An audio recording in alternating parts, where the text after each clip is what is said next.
thedailymass.com. Experience the Roman Catholic Mass from historic St. Louis Cathedral every day on thedailymass.com. His love, anywhere in the world.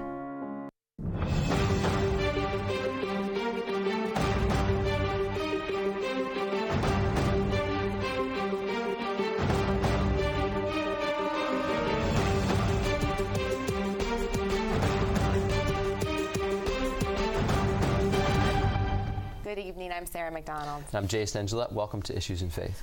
Well, obviously, we try to share good news on our show as often as possible for our viewers, but we have a lot of concerns around the world globally about religious persecution and religious freedom of Christians and Catholics, and we want to make sure that we're asking our viewers to pray for our Coptic Catholic brothers and sisters in Egypt at this time. Yeah, there's a lot of bad things going on over in Egypt, and one of the things that I've seen in some reports is that it's actually directing towards Catholics, so it's not like they're just someone who's got caught in a crossfire, but actually they're directly being attacked for being Catholic, and the churches, the schools are being attacked because they're Catholic. Yeah, about 13% of Egypt's population is Christian. Predominantly of that Christian number, it is Coptic Catholic, which we have a Coptic Catholic community here in New Orleans as well that has also been reaching out to people, encouraging prayer and awareness of the violence in Egypt. It's obviously, it's being told in the media as a story of political unrest, but there is a lot of, and it is obviously political unrest, but there is a lot of religious persecution going on with this. I want to read this paragraph that of a story that was released by Christian Newswire. This week, the Maspero Youth Organization, which is a Coptic activist organization, provided a detailed report of violence committed against Christians and Catholics. And on Friday, the group posted a thorough list of many buildings that have been attacked and terrorized in recent days, saying that many Coptic Catholics were even killed while attempting to defend their church buildings. The youth organization's list of vandalized Christian and Catholic-owned buildings include 32 churches that were completely destroyed, burned, and looted, 8 churches that were attacked and partially damaged, 9 schools, libraries, and other Coptic ministry buildings that were burned and looted, and at least 114 houses and shops owned by Coptic Catholics that have been severely damaged. And then later on that week, there was a release that an eyewitness reported that on last week, that over 230 people died and 2,000 were injured in the violence in the Middle East. So they're being identified and being persecuted, being killed for them. For their faith, the buildings, for standing up and trying to protect their faith in their buildings. This is terrible. It is, and we're obviously we're blessed to live here in the United States, where we are facing some challenges in terms of religious freedom and things that we're continuing to work towards and pray for more understanding. But this is really tragic and something that we need to be mindful of as Catholics, that we're praying for the situation, that we're doing what we can to help with whatever we can do. It's unconscionable to think that 230 people would have died in one day in violence against Christians in today's day and age. And for us here in the United States, it's even probably harder to understand and comprehend. But while Egypt is the focus right now, this is something that goes on throughout the world. And Jesus never said it was going to be easy to follow him. But we need to all be aware. Be aware, stand up in prayer. I mean, I'm reminded of I just watched last week the movie For Greater Glory, where it talked about the persecution that was going on in Mexico, where during Mass, the soldiers were coming in and killing everyone, including the priest and the congregation, the faithful witnesses, the faithful believers. And so it's like, you see that and you're like, well, what can we do? How can we, like that happened back then, but that's happening now. There's people dying because of their faith, for the faith and so we need to find a way, how can we step forward in love to put an end to this in some way from our perspective, or where we are in the United States. That's right, and continue to pray for our own religious freedom and continue to stand up for what we believe in here in the United States, so that we can remain that example of a country that has religious freedom for all of its citizens and really truly respects the dignity of life from natural conception to natural death. Amen. Well, next week, the nation will commemorate the 50th anniversary of the March on Washington. Locally, the Catholic Church will be commemorating this historic event to promote the dignity of human life. And joining us tonight to talk about the local efforts is Bishop Shelton Fabre of the Archdiocese of New Orleans. Thank you so much, Bishop Fabre, for being with us tonight. My pleasure. Well, as Jason said, we're commemorating the 50th anniversary of the March on Washington. Can you remind our viewers exactly what happened on the march? Sure. The March on Washington was a march on August 28, 1963. Its title was the March on Washington for Jobs and Freedom. And it was just attempting on the part of the marchers, some 200,000 of them, to move the heart of the country to recognize that African Americans and other minorities were being hindered because of segregation laws and other things that did not allow them to both make use of the wonderful opportunities that the United States provides, but it also prevented them from offering to the fullest extent their own gifts to the common good of the nation. So the march was a call for jobs and freedom and an end to segregation. And it's a significant anniversary that we're marking. Sure, and it was obviously very notable. You see pictures still today published of the March on Washington, and Martin Luther King was part of that, and so it's a very important historical moment. Very much so, and it's the place where he gave his "I Have a Dream" speech, that wonderful speech that even today continues to challenge the nation. You know, many people know parts of that speech, those wonderful images from that speech, but the I Have a Dream speech was given by Martin Luther King at the March on Washington. So fast forward 50 years from now, we were called the African Americans who were marching, were calling for jobs and freedom. The USCCB has recently released a statement, which you are a co-signee of, on where we are now. What was part of that statement? The statement recognized, you know, how far we have come. Whenever you celebrate an anniversary, it's good to remember the past, to reflect on the present, and to also remember where you want to go. So the statement, you know, calls the nation to note this 50th anniversary of this significant event in the history of civil rights.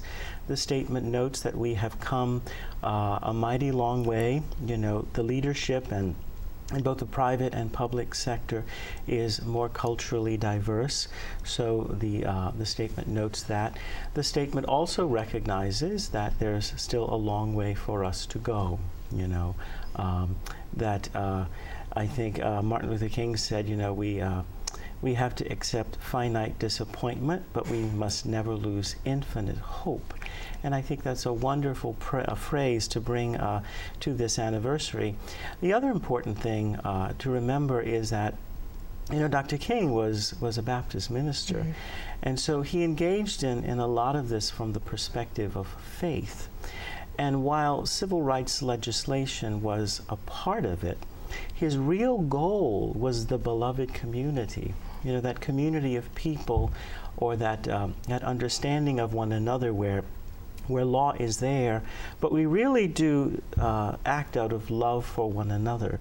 And so that whole notion of the beloved community. So the bishop's statement recognizes, you know, how far we have come, and it also recognizes, you know, we have some work that is still ahead of us, but we are grateful for all that the marchers engaged in. It is because of their efforts that we are where we are. And, you know, relying on that image of them marching, we continue to march or to journey today, hopefully one day to finally reach that beloved community where we do have true respect, mutual understanding, and high regard for all human life, and in a particular way for each and every person. I want to touch on a little bit about what you said about Martin Luther King as a faith leader. He quoted St. Augustine and Catholic theology very often in his work, and including in the I Have a Dream speech. And a lot of people, as you mentioned, don't know the whole text of that document. But it is, as we are always called to live, I find, and especially at this point in time in our American history, where we're fighting for religious freedom on the front, that we are working beyond advocacy with political leaders, that we are working to change hearts and minds. Exactly. And I think, that's one thing that we as people of faith, that we as Catholics, that everyone must remember, that our goal is the conversion of hearts, and we can never forget that Jesus Christ accomplished that one person at a time. Every person he encountered, he gave them his full attention, and he sought the conversion of their heart. And so that is what our goal is to that beloved community, that conversion of heart. And I think that is an important part of the discussion that the Church brings to civil society. That law is very, very important and is a significant part of it. But we as a church, we as people of faith, we as followers of Jesus Christ, we desire something even deeper than that, the conversion of human hearts, where what we do, yes, roots itself in law, but it even goes beyond that. It recognizes the value of every single person and the many, many gifts that God has given to them, one of which is religious freedom. That's right. So locally, we're going to be drawing some more attention next week to the March with a prayer service that you will be leading with Archbishop Heyman. Can you tell us a little bit about that? The prayer service will take place in front of Notre Dame Seminary. It will be a prayer service led by Archbishop Heyman. The Archbishop will share some reflections with us. We will read a part of Martin Luther King's I Have a Dream speech.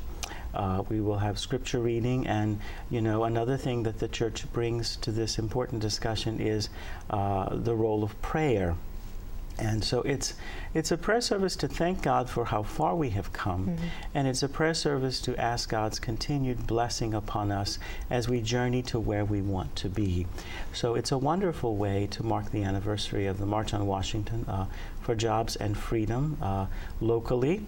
We are inviting Catholic schools to send representatives from each of the Catholic schools, so that more and more of our young people will be aware of our history.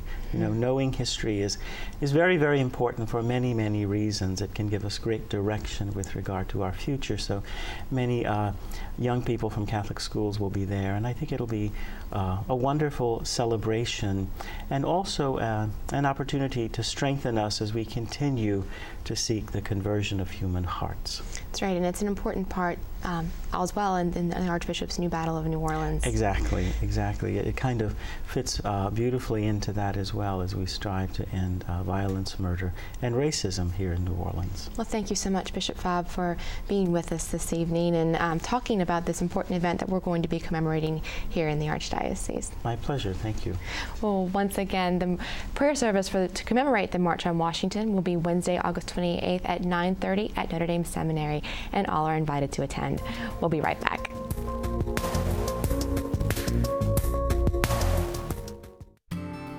You're watching WLAE, New Orleans Public Television. Find us on Cox Channel 14, Charter Channel 11 and 711, AT&T Channel 32 and 1032, Dish TV, DirecTV, and over-the-air broadcast on Channel 32.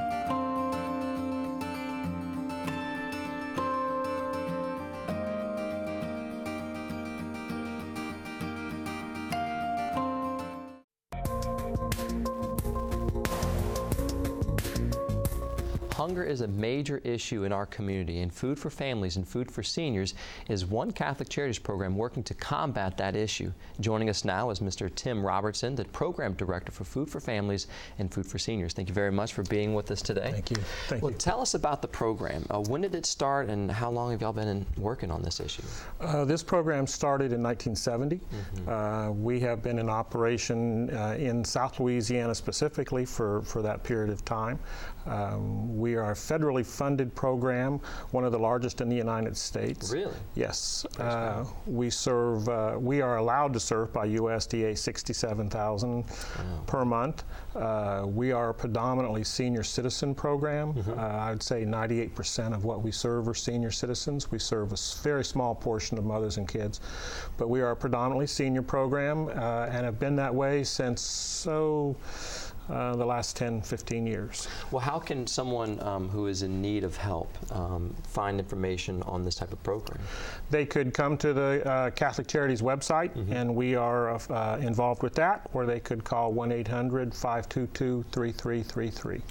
What kind of requirements are y'all looking for as far as when someone comes in and they say, you know, I'm in a tough situation, maybe just a pinch, or maybe that's more than a pinch?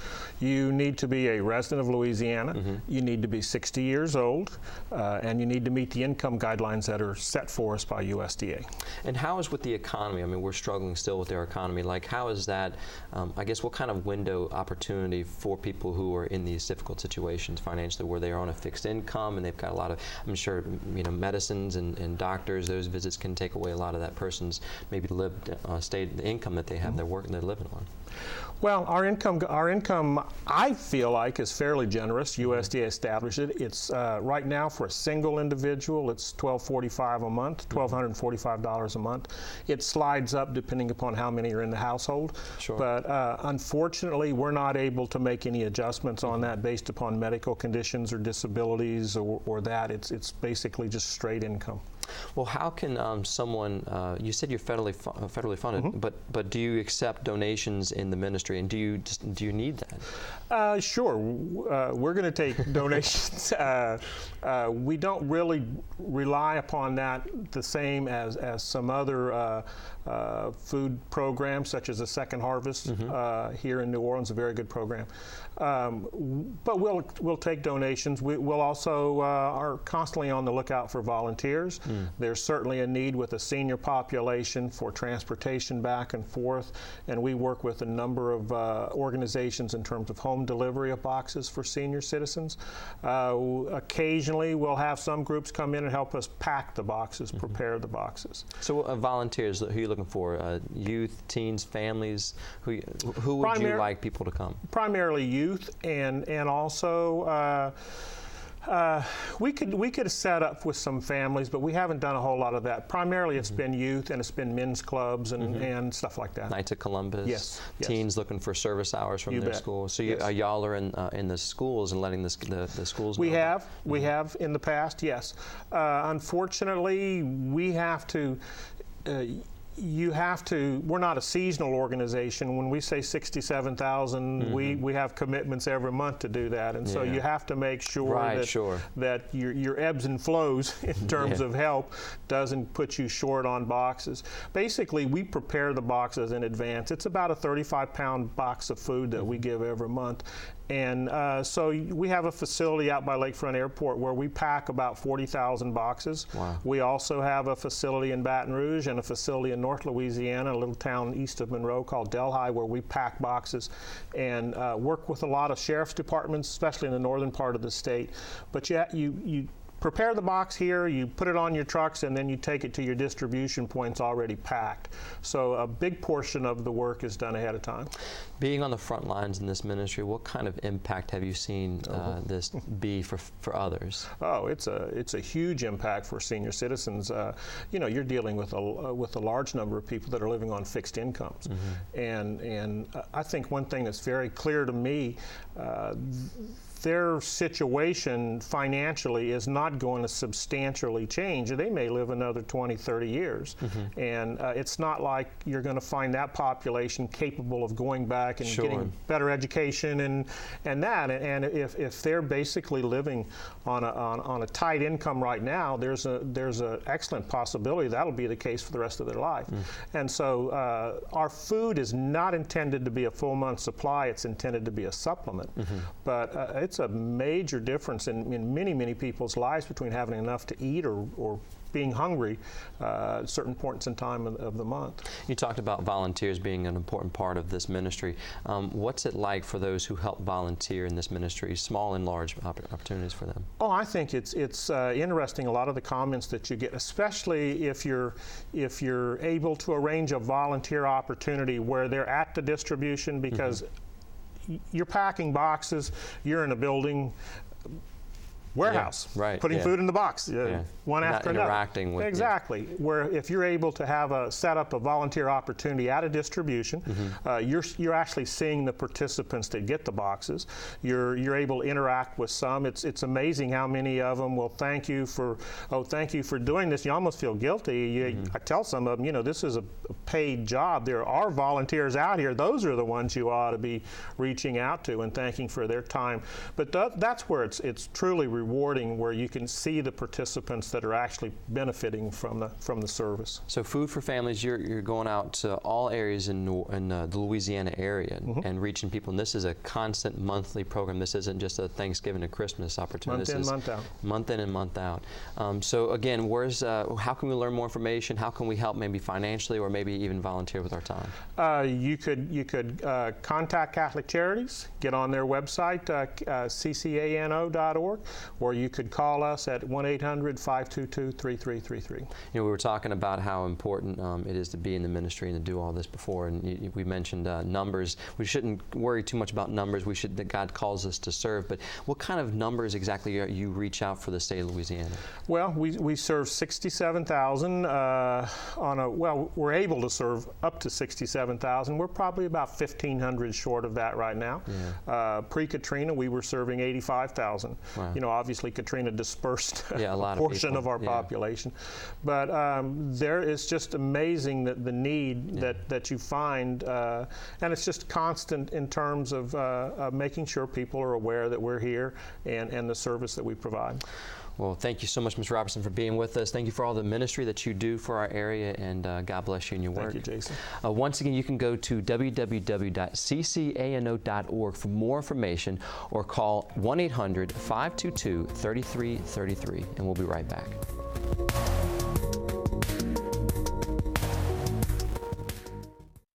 The science of learning is an imperfect one. But Louisiana Catholic schools have consistently instituted a formula for success. An astonishing 95% of Catholic school students go on to college. And last year, they brought with them over $185 million in scholarship awards.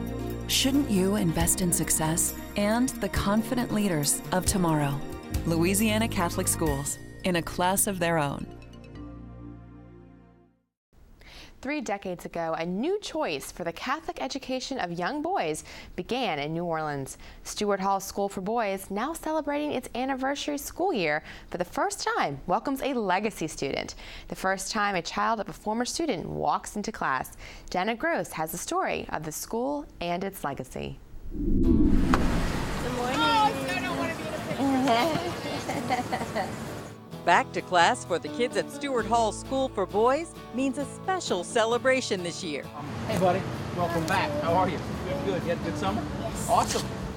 This begins the 30th anniversary school year for Stuart Hall, a one-of-a-kind school in Louisiana, an elementary, pre-K3 through 7th school for boys. It is the only all-boy place that I know of in this entire state, Catholic, public, non-public, independent, private, you name it, I think you're standing in it, the one of its kind. 30 years ago, encouraged by Archbishop Hannon, this man, William Gallup, started Stuart Hall. There were Catholic elementary schools for girls only, but not for boys. Janet Erskine Stewart had written that education is not just information, it is formation.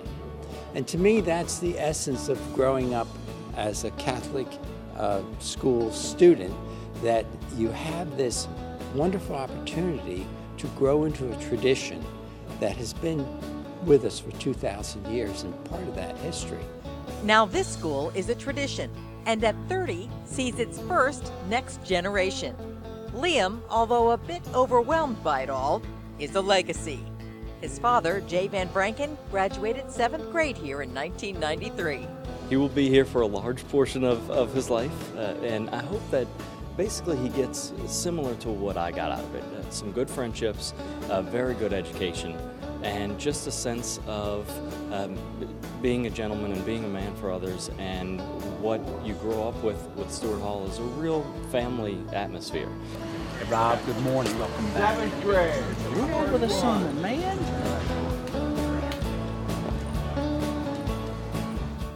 That loving family atmosphere is noticeable right from the very beginning. From age 3 to 13, it's a 10-year period where we get to join their parents to sink the goodness into their bone marrows. We get to create men from little boys, pre-K 3 through the 7th grade, by virtually 13. It lets the boys be boys. Lets them, hopefully, I mean, the understanding is that they're going to be taught like boys. And so I think there's some benefits there. You have to read the book and write it. Fell down the stairs. Boy stuff, like finding it funny when a friend wipes out, not tying your shoes, or standing shoulder to shoulder to brave out the day. Stuart Hall just has it all. It's a good school because we have some friends, and we have this awesome playground, and we have good teachers that are nice to us, and we have good classrooms, and we learn a lot, and we're smart. If you notice, 6B starts with French, so you'll be going up to the Swines. More than 330 boys fill the classrooms and halls here, and they've reached another milestone. The school now owns all of the buildings on campus, including the church used for chapel. And while that may not impress little Liam just yet, he's making strides, following in the footsteps of his dad, starting his own Stuart Hall tradition. I'm Janet Gross for Issues and Faith. While celebrating the 30th anniversary year, those at Stuart Hall School for Boys fully expect to be celebrating 50 years, 75 years, 100 years, and beyond at their home on South Carrollton Avenue. If you have a question for us or an idea that you'd like to see on air, please write to us at Issues in Faith, 3330 North Causeway Boulevard, Suite 345, Metairie, Louisiana, 70002. Or you can email us at questions@wlae.com. Plus, if you missed an episode, you can catch up online at www.arch-no.org. And that's our program for this evening. For all of us at Issues in Faith, thanks for watching. We'll be back next week. Hope you join us again soon. Until then, God bless.